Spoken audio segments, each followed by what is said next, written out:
Il y a une chose aussi dans le genre hostilité qui revient quand même autant dans ce livre que peut-être dans ce qu'il veut dire, c'est le sida et la manière dont on a pu reprocher à Guibert et peut-être à vous à travers ce que vous avez dit de lui.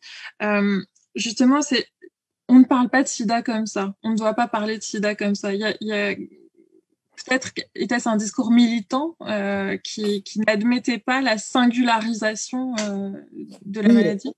à l'époque, je pense que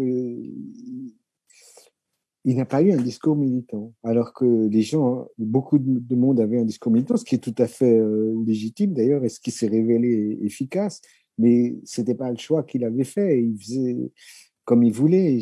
Enfin, et je trouve toujours que ça fait très bizarre que des gens reprochent à quelqu'un qui est mort la façon dont il a géré sa mort quand eux sont restés vivants en plus. Enfin, ça, mais chacun fait ce qu'il veut, mais ça me paraît bizarre. Mais quand on dit il est devenu d'une certaine manière une icône, je crois que c'est justement parce qu'il a fait ça qu'il est devenu, parce qu'il a choisi sa voie à lui, il ne s'est pas soucié des autres, il n'a pas voulu servir d'exemple.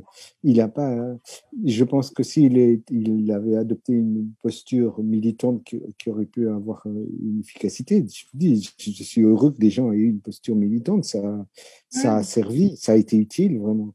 Mais lui n'a pas fait ça et je pense que c'est ce côté individuel qu'on lui a reproché qui était proprement littéraire, qui était la littérature qu'il inventait. Je trouve qu'il a eu un militantisme pour, euh, pour la littérature, en réalité, pour sa vie, pour lui, mais que c'est ça la littérature, que si je dis pour sa vie ou pour lui, ça peut paraître comme un reproche, comme s'il avait manqué de générosité. Certes, non, je ne crois pas, le moins du monde ça, mais qu'au contraire, ça a donné quelque chose à la littérature dont tout le monde profite.